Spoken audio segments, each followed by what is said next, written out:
বাংলাদেশে আওয়ামী লীগ সরকার ক্ষমতাচ্যুত হওয়ার আগে ভারতীয় পণ্য বর্জনে ব্যাপক প্রচারণা দেখা গিয়েছিল। এবার ভারত থেকে বাংলাদেশে নিত্যপণ্য বিশেষ করে চাল, পেঁয়াজ ও আলু রপ্তানি বন্ধ করে দেওয়ার হুমকি দিয়ে দেশের এক রাজনীতিবিদ বক্তব্য দেওয়ার পর দুই দেশের বাণিজ্য সম্পর্কের বিষয়টি নতুন করে সংবাদ মাধ্যমে জায়গা করে নিয়েছে। রপ্তানি নিষেধাজ্ঞা বা স্থলবন্দর বন্ধ থাকার মতো কারণে ভারত থেকে পণ্য আমদানি বন্ধ বা হ্রাস পাওয়ার ঘটনা নতুন কিছু নয়। তবে এবারের প্রেক্ষাপটে বাণিজ্য নয়, বরং রাজনৈতিক আলোচনায় মুখ্য হয়ে উঠেছে। গত সোমবার পেট্রাপোল স্থলবন্দরের কাছে বাংলাদেশের সংখ্যালঘুদের উপর নির্যাতন বন্ধ এবং চিন্ময় কৃষ্ণ দাসকে মুক্তির দাবিতে এক সমাবেশে পশ্চিমবঙ্গের বিজেপি নেতা শুভেন্দু অধিকারী ভারত থেকে আলু ও পেঁয়াজ আসা বন্ধ করে দেওয়ার হুমকি দেন।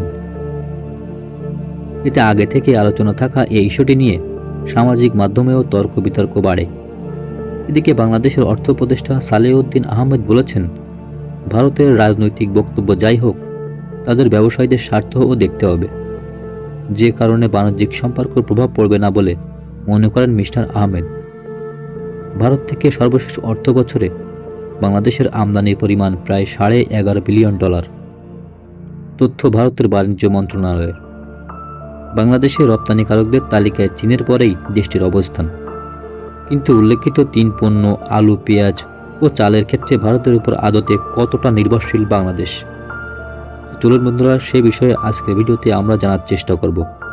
আর আপনাদের যদি এই ভিডিওটি ভালো লেগে থাকে তাহলে অবশ্যই একটি লাইক, কমেন্ট ও শেয়ার করবেন, এবং আপনি যদি এই চ্যানেলে নতুন হয়ে থাকেন তাহলে অবশ্যই আমাদের চ্যানেলটি সাবস্ক্রাইব করে আমাদের সঙ্গেই থাকবেন। আলু। বাংলাদেশে 2023 সালের আগে কখনো আলু আমদানি করা হয়নি। দেশটি বরং আলু রপ্তানি করত। দাম নিয়ন্ত্রণের জন্য ওই বছরের অক্টোবরে প্রথমবারের মতো আলু আমদানির সিদ্ধান্ত নেয় সরকার। ভারতের বাণিজ্য মন্ত্রণালয়ের তথ্য বলছে, 2023-24 অর্থ বছরের দেশটি থেকে 17 লাখ মার্কিন ডলারের আলু আমদানি হয় বাংলাদেশে। ওই অর্থ বছরে বাংলাদেশে আলু উৎপাদনের লক্ষ্যমাত্রা ধরা হয়েছিল 1,16,00,000 মেট্রিক টন। উৎপাদন হয়েছে 1,06,00,000 মেট্রিক টন। বাংলাদেশে পরিসংখ্যান ব্যুরো এর সাথে সমন্বয়ের মাধ্যমে প্রকাশিত কৃষি সম্প্রসারণ অধিদপ্তরের প্রতিবেদন থেকে এই তথ্য জানা যায়। তবে দেশে আলুর চাহিদা প্রায় 80 লাখ মেট্রিক টন, অর্থাৎ উৎপাদন চাহিদার তুলনায় কম নয়। আলু যদি সরাসরি বাজারে দিয়ে দিতে পারত কৃষক, অর্থাৎ সরবরাহ যদি স্বাভাবিক থাকত, আমদানি নির্ভরশীলতা কমানো যেত। 2023-24 অর্থ বছরের জন্য 37 লাখ মেট্রিক টন উৎপাদন লক্ষ্যমাত্রা নির্ধারণ করেছিল কৃষি সম্প্রসারণ অধিদপ্তর। সেই লক্ষ্যমাত্রার বিপরীতে প্রায় 38 লাখ মেট্রিক টন পেঁয়াজ উৎপাদিত হয়েছে এবছর। কিন্তু এবছরও ভারতের বাণিজ্য মন্ত্রণালয়ের পেঁয়াজ, রসুন জাতীয় পণ্যের রপ্তানি হিসেবে দেখা যাচ্ছে প্রতিবেশী বাংলাদেশে প্রায় $20 কোটি পণ্য পাঠিয়েছে তারা। বাংলাদেশে বার্ষিক পেঁয়াজের চাহিদা 27 থেকে 28 লক্ষ টন। 2023 সালের ডিসেম্বরে এক সাক্ষাৎকারে এ তথ্য জানিয়েছিলেন মশলা গবেষণা কেন্দ্রের তৎকালীন প্রধান বৈজ্ঞানিক কর্মকর্তা শৈলেন্দ্রনাথ মজুমদার। মিস্টার মজুমদার বলেছিলেন, এই পুরোটাই দেশে উৎপাদিত পেঁয়াজ দিয়েই পূরণ করা সম্ভব, তবু কেন আমদানি করতে হয়?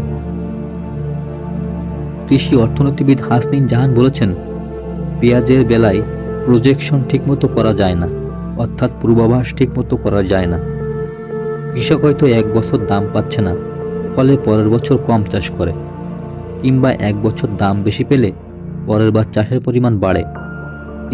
এই বিষয়ে তিনি ব্যাখ্যা করে বলেন, তথ্যের ঘাটতি না থাকলে এবং অভ্যন্তরীণ সরবরাহ ও বাজার ব্যবস্থায় তদারকি ঠিকমতো করা গেলে আমদানি এড়ানো যেত বলে মনে করেন তিনি। চাল। আওয়ামী লীগ সরকারের সময় দেশকে ধান চালের নিরিখে খাদ্যশস্যে স্বয়ংসম্পূর্ণ বলে দাবি করা হতো, কিন্তু তারপরও চাল আমদানি থেমে থাকেনি। ভারত থেকে বাংলাদেশে চাল আমদানির তথ্যে বছর ভেদে পার্থক্য দেখা গেছে। এক এক বছরে আমদানির পরিমাণ এক এক রকম। ভারতের বাণিজ্য মন্ত্রণালয়ের তথ্য বলছে, 2023-24 অর্থ বছরে $1.5 কোটি চাল রপ্তানি করা হয়েছিল বাংলাদেশে। তবে এর আগের অর্থ বছরে $31 কোটি চাল বাংলাদেশে রপ্তানি করা হয়। সর্বশেষ অর্থ বছরে কৃষি সম্প্রসারণ অধিদপ্তর নির্ধারিত লক্ষ্যমাত্রা ছিল 4,34,00,000 মেট্রিক টন। উৎপাদন হয় 4,20,00,000 মেট্রিক টন। জাতিসংঘের বাণিজ্য বিষয়ক ডেটাবেজ অনুযায়ী 2023 সালে বাংলাদেশে $8 কোটি বেশি চাল রপ্তানি করেছে ভারত। পরিমাণের দিক থেকে 2,15,000 টন প্রায়। ভারত ছাড়াও ভিয়েতনাম এবং থাইল্যান্ড থেকে চাল আনে বাংলাদেশ। যুক্তরাষ্ট্রের কৃষি বিভাগ গত এপ্রিলে প্রকাশিত এক প্রতিবেদনে পূর্বাভাস করে বলেছিল, আগামী অর্থবছরে বাংলাদেশের চাল আমদানি শূন্যের কাছাকাছি নেমে আসতে পারে।